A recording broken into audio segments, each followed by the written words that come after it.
arriver à ne pas avoir une articulation, il faut que je sollicite l'ensemble de la matière ici et que j'empêche le voilement. Et donc pour empêcher le voilement comme ça, la meilleure solution, c'est de rajouter du métal ici, en fait des plats que je vais retrouver donc ici,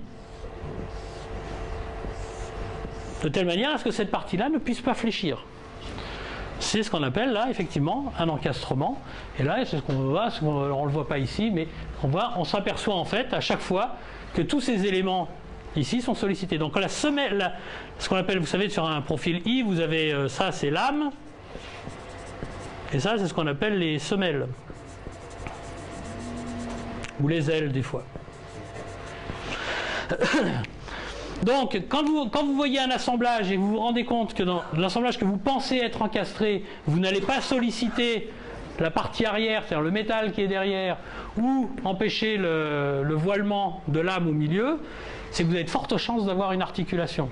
Sauf bien évidemment si vous avez un HEA de 600 et puis là vous avez le porte-manteau qui est accroché. Mais bon, ça vous allez le voir dans le calcul, mais le moment de rotation que vous avez ici, vous pouvez donc le calculer et savoir si l'ensemble du métal sollicité est capable de le reprendre. Donc ça c'est la grande difficulté, oui et non, mais c'est la grande erreur que beaucoup peuvent faire en voyant des assemblages et en considérant que tout simplement parce que c'est soudé, c'est que c'est encastré. Non, la mécanique, elle va au-delà du mode d'assemblage, elle va dans le mode mécanique. Waha. Pause. On continue après. Waha.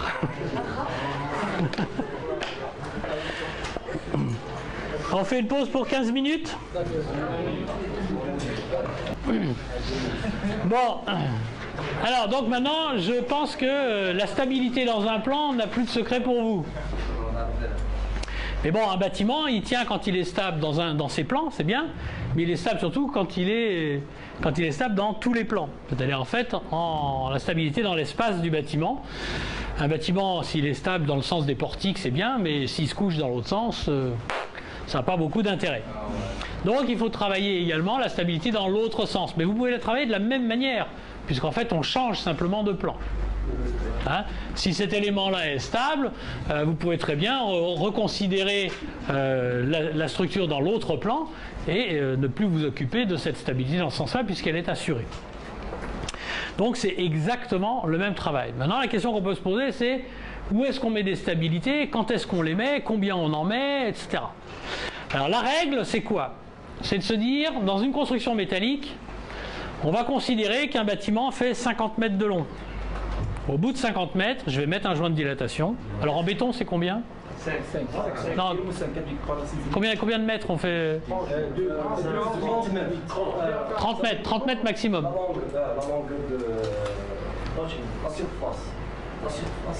Oui, mais enfin c'est la longueur, c'est comme toutes les longueurs, tous les 30 mètres, tous les 30 mètres tu coupes. Alors ça, c'est ce que j'appelle une règle de base. C'est-à-dire que votre bâtiment, si vous avez un joint de dilatation, vous allez considérer que votre bâtiment, s'il fait 200 mètres de long, tous les 50 mètres, vous allez devoir assurer la stabilité indépendamment du reste. Alors, si maintenant je vous dis, quand on fait des halles industrielles où on met des machines qui demandent excessivement de longueur, on fait des bâtiments de 300 mètres de long, j'ai vu des bâtiments de 300 mètres de long sans joint de dilatation, enfin considérés comme étant un bâtiment complet. Alors, pourquoi? Parce qu'en fait, le joint de dilatation dans la construction métallique, il n'a rien à voir avec un joint de dilatation dans un bâtiment béton.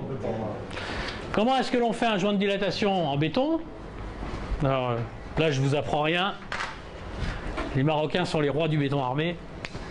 Donc qu'est-ce que vous faites? Vous considérez que vous avez un bâtiment et vous en avez un deuxième à côté et vous faites donc une rupture totale jusqu'aux fondations sur le bâtiment. Du point de vue? Joint de rupture, oui. Rupture. Oui, ça, il y a le remplissage de polystyrène au milieu. Mais on considère bien que les bâtiments sont complètement distincts. Comme s'ils étaient mitoyens. Comment? Oui, mais à condition de ne pas dépasser entre deux entre deux bâtiments, on met 30 mètres maximum. Donc moi je vous dis en métal, déjà on fait 50 mètres. Déjà on fait 50 mètres. Mais sur ces 50 mètres, en fait, on peut très bien avoir un bâtiment qui va faire 200 mètres de long, 500 mètres de long, sans avoir ce principe-là. Pourquoi? Parce qu'on n'a pas besoin de doubler les poteaux. C'est-à-dire que pour faire un joint de dilatation en métal, je vais vous faire un poteau. Je fais le système le plus simple. Vous avez ici un gousset, par exemple, et puis vous avez votre poutre qui part là-bas, qui est attachée, c'est une articulation. Et vous dites ici, il faut que je fasse un joint de dilatation. Eh bien, il suffira simplement que je fasse un gousset un peu plus long, un trou oblong, et que je vienne mettre ma poutre ici. L'écrou et sa rondelle qui est là ont une liberté de dilatation égale à la valeur de dilatation que j'ai demandé entre les deux bâtiments. Lorsque le boulon est serré, est-ce que ça... C'est une articulation. Si c'est une articulation, je n'ai pas besoin de le serrer. Ouais. Donc je pourrais mettre un axe avec une goupille dedans, ça suffit. Si maintenant je dis ça doit être un boulon à chair, ça ne marche plus. Ça ne peut pas être un boulon à haute résistance. C'est forcément sur une articulation. Mais ça veut dire que ce système-là, en fait, quand je passe dans un bâtiment industriel, je ne le vois jamais. Je pourrais très bien avoir un système un peu différent. On va voir souvent, des fois, vous avez 3 boulons successifs. C'est quand même une articulation, ça. Hein. Puis vous avez la poutre qui est là, et puis vous avez en fait donc les trous oblongs qui sont dedans. Donc c'est le système d'assemblage classique, mais avec simplement ce degré de liberté dans le déplacement de la poutre. Je ne bouge pas au niveau des fondations. Je reste avec un poteau, j'ai pas besoin de dilatation sur les fondations. Lorsqu'il y a un déplacement, qu'est-ce qui se passe au niveau de fondation? C'est l'élasticité du poteau qui prendra. Et maintenant on va le voir, tout dépend où je mets aussi les paliers de stabilité. Donc ça on va le voir juste un peu après. Mais la flexibilité du métal, c'est pas celle du béton. Donc on peut utiliser cette flexibilité à notre avantage, et donc on n'a pas besoin de multiplier le nombre de fondations. D'accord? Ça c'est donc la première chose au niveau donc du joint de dilatation. La deuxième chose sur la stabilité dans l'espace, c'est donc bien évidemment d'avoir la stabilité dans les 3 plans. 2 plans verticaux, 1 plan horizontal. En béton, on ne se pose jamais la question, pourtant ça existe. Les poussées au vent sur les façades, elles sont bel et bien reprises par des planchers. Il y a donc bien quelque chose qui reprend les efforts horizontaux. Sur la construction métallique, comme on n'a pas ces systèmes-là, il va donc bien falloir y penser. C'est-à-dire que mettre des stabilités verticales, c'est bien, mais si je ne stabilise pas le plan horizontal, rien ne m'empêche à un moment donné d'avoir une déformation dans l'autre sens. Ou éventuellement sur la façade d'ailleurs qui est retenue par rien du tout. On va aller voir après. Au niveau des contreventements, c'est-à-dire des paliers de stabilité, on vous dira que dans ce bâtiment maximum 50 mètres par 50, il va falloir que j'ai au minimum 3 paliers de stabilité, non toutes parallèles. Ça veut dire quoi? Ça veut dire que j'en ai au moins une dans un plan et 2 dans l'autre. Si je prends un cube, ben si j'ai stabilisé les 2 faces du cube et une 3e, mon cube est indéformable dans les 2 sens. Par habitude, moi, le Bono, il fait pas ça, il en met 4. Il en met une de plus. Alors c'est pas pour dépenser de l'argent que je la mets en plus. Qui pourrait me dire pourquoi moi je préfère en mettre une en plus?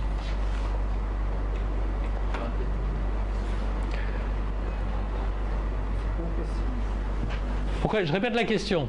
On dit, si je veux faire une stabilité, par exemple sur un cube, je fais un cube tout simple, hein. Je dis que pour stabiliser mon cube, j'ai besoin de mettre simplement 3 paliers de stabilité, non toutes parallèles. Donc ça veut dire que je vais par exemple en mettre une ici, j'en mets une derrière et j'en mets une là. Et puis sur devant, là ici, j'en ai pas besoin. Et moi je vous dis, dans un bâtiment, je préfère en mettre 4, donc 2 et 2. Donc j'en rajoute une. Et comme depuis le début je vous dis de ne pas mettre trop d'acier, pourquoi d'un seul coup je vous dis mettez-en plus? C'est qu'il y a une raison. Alors la raison, elle est simple, elle s'appelle l'incendie.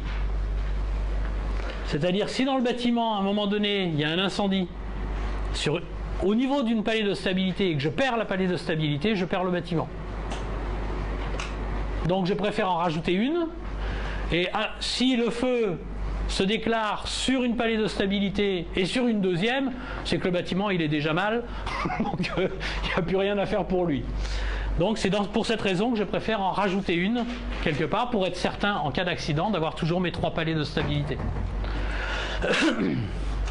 Donc c'est pas une obligation mécanique, c'est pas une obligation légale, c'est un peu de bon sens durable. Et je ne parle pas de celui qui un jour arrive, prend le bâtiment où il y a 3 paliers de stabilité, puis qui dit oui mais là c'est un bâtiment industriel, tout compte fait ici il faut que je fasse une porte pour me livrer mes camions, et il enlève la palier de stabilité. Il en reste encore 3. Enfin, s'il en enlève 2, alors je ne peux plus rien pour lui non plus.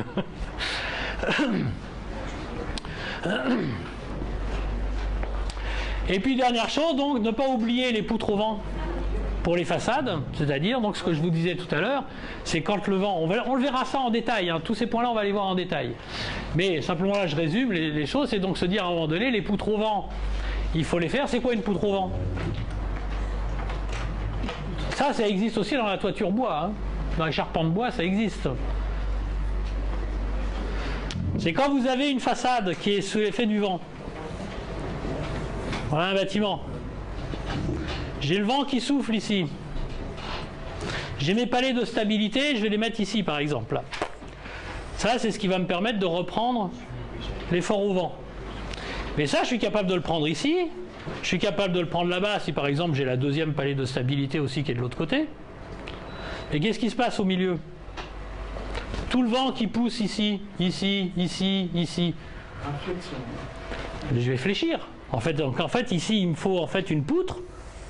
Et qu'est-ce qu'elle fait cette poutre? En fait, c'est le même principe qu'une poutre avec verticalement, qui est sur 2 appuis. Et ces 2 appuis sont ceux-là qui vont transmettre les efforts jusqu'aux fondations. C'est ça la poutre au vent. C'est reprendre tout le vent qu'il peut y avoir sur la façade pour les ramener sur les appuis qui sont les paliers de stabilité.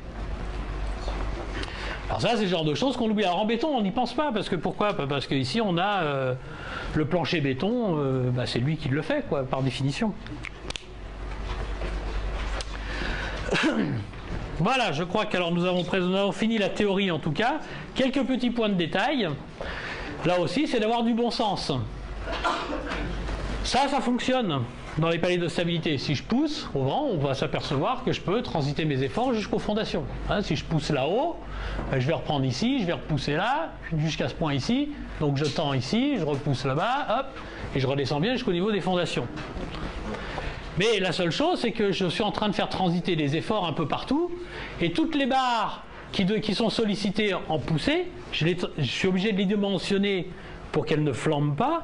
Et donc au lieu d'avoir comme cas ici que les barres horizontales qui sont ici, celles-là qui sont à mettre en résistance au flambement, et ben je suis obligé de le mettre quasiment toutes. Alors ici j'en ai pas, ici j'ai celle-là, ici quand je suis là-bas j'ai celle-là aussi, bon, j'en ai de partout, dans tous les sens, donc j'ai des barres qui sont toutes différentes les unes par rapport aux autres.